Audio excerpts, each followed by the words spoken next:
Alright, so in the last video we kind of said the Second Amendment is not really the nation's foremost document giving people the right to own firearms in the United States of America.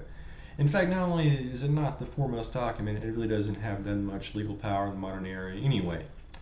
So anyway, outside of that, the second most common defense of gun ownership in the U.S. that I encounter is this philosophical idea that firearms are absolutely necessary for a population to defend itself from tyrannical oppression from governments or other domestic agencies. And you look at the historical arguments behind this, and it's just not really holding up. It's not a very realistic argument whatsoever. The one you hear about all the time is the supposed enforcements of Nazi Germany, how Hitler came to power and deprived the citizens of guns, which is actually a complete load of BS. In fact, Hitler, as we all know by now, actually made a video earlier this year, which is linked below, which said that Hitler actually created the most lax gun laws in Germany in about 50 years when he came into power. And no one was ever really deprived as citizens except for the Jewry and other political opponents of the Hitler regime. So, once again, the whole Nazi took away your gun thing is not really holding weight here, unfortunately.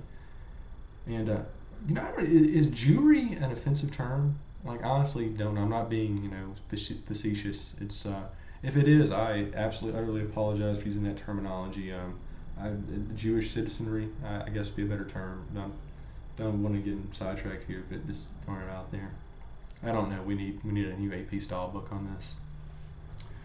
So anyway, once again, as I said before, the whole Hitler took your guns thing is not holding weight. And a lot of people say, well, you got to look at it. The guys in the Soviet Union didn't have guns, even though they did. And supposedly there were mass citizen armament revoking programs in Turkey and China and Guatemala and Cambodia and Uganda, which allegedly allowed governments to oppress people because they didn't have the defensive means to fight back with their own munitions. And I think the problem we're seeing here is we're confusing correlation with causation. In a lot of these instances, yes, perhaps citizens did not have the firepower they perhaps wanted to fight against this military regime, but in a lot of cases, even if they did have the weaponry they wanted, there is no way they could have overthrown their shackles of oppression anyway. So perhaps the question here is when you look at places like the Soviet Union and Turkey and China and Guatemala and Cambodia and Uganda and all these other commonly cited nations who in the 20th century were overtaken by oppressive regimes, perhaps it was not just prescriptive gun laws which caused their citizenry's misfortunes. Perhaps it's because there were laws about everything which pretty much denied them freedom on the economic level, the political level, and the social level. Maybe they were conquered and killed not because of gun laws, but because of a whole bunch of other things, a whole bunch of other policies and government abuses, like the fact that they were completely shut off from economic productivity with no jobs, money, food, or homes. Perhaps it's because they had an utter inability to leave the territory due to a lack of transportation. Perhaps it's because they were legislatively, financially marginalized by new government policies. Perhaps it's because a lot of the times these people were minority populations who were completely outnumbered and outgunned by regimes in total control of all public infrastructure. And a lot of times, you look at things like Holodomor, you take a look at all the stuff that happened in Russia in the 20th century. The fact of the matter is that a lot of times these people that were oppressed and killed by the governments, they never had guns to begin with. They weren't disarmed at all because they never actually had armaments. So a lot of times they just starved to death. Look at Holodomor, which is a very, very under-publicized atrocity from the 20th century. It kind of tells you, look, that's the best way to commit genocide. Just starve them to death. You can't, shoot hunger, unfortunately. So it kind of throws a monkey wrench into that argument as well. So the fact of the matter is, it's not really because the citizens were disarmed that you had all this oppression going on. It's more or less the fact that these regimes had total control of all public infrastructure. So once again, they may have suppressed guns, but they also suppressed everything else in the country. It's not the fact that guns was that one crucial, vital sway point which would have promoted liberty and promoted all these defensive measures against oppressive regimes like Stalin and Pol Pot. It just wasn't going to happen. Sorry. If you believe that to be the case, you're being very unrealistic and very infantile, if you ask me. So anyway, the fact of the matter is these guys, they were just too small to actually do anything effective. Even if they had guns, forget it, they were outgunned. had better technology, and it really wouldn't have made much of a difference. And I think the perfect example of this is if you take a look at the largest Jewish uprising during World War II. It was the Warsaw Ghetto Uprising in the spring of 1943.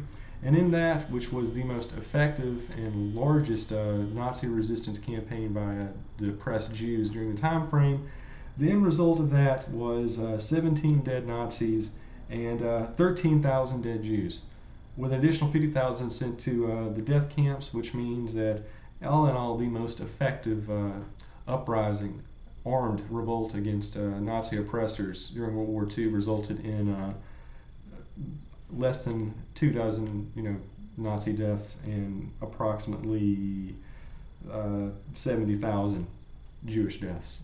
So once again, not like having the arms would be that effective against a more powerful social institution with superior military technology, not to mention, complete social control of all political and public infrastructures. That might also be a problem that these gun control lobbyist people never really talk about.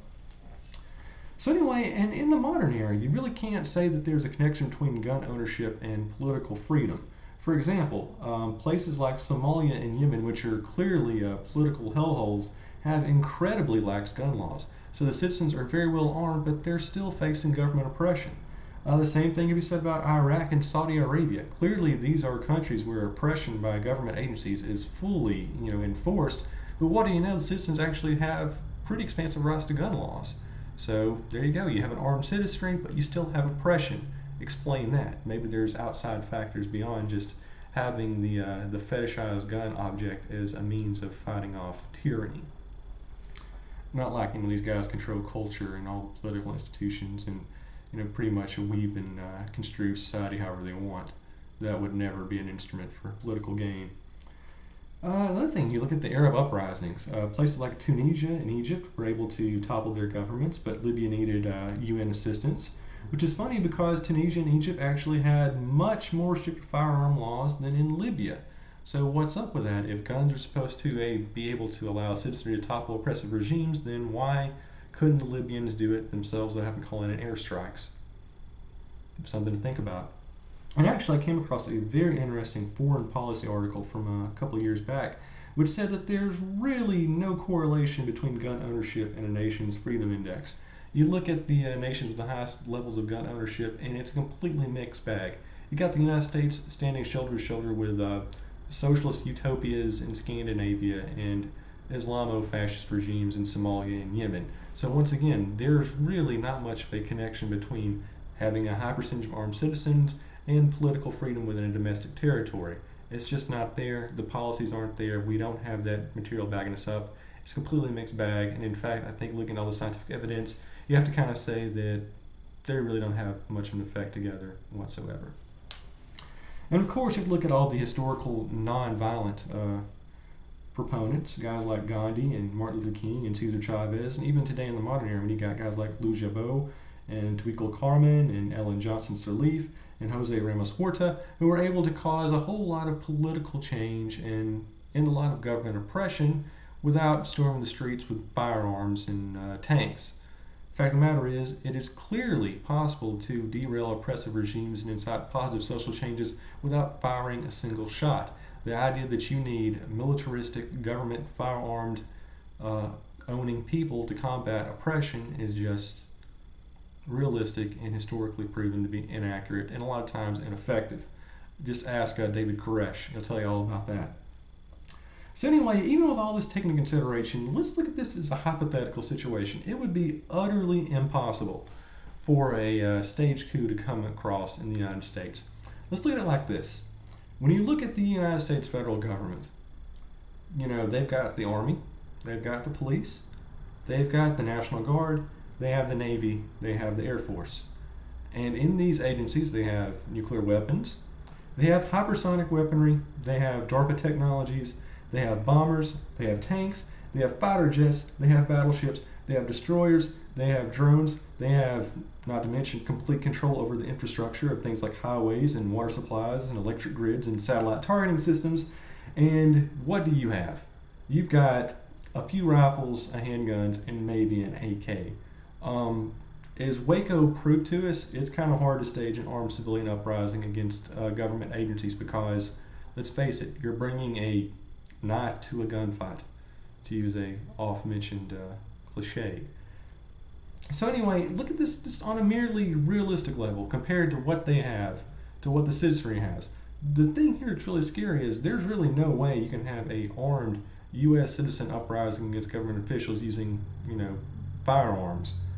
You can use domestic acts of terror, that'd be pretty effective. But of course, they would never be behind that, just ask Timothy McVeigh. So anyway, once again to conclude, look at it like this. Even if every NRA member in the nation joined forces and combined all of their munitions, the sheer firepower of the feds alone would result in the immediate obliteration of any domestic organized armed resistance posing even a minimal threat to national security. It would make the first Gulf War look like the 100 Years' War.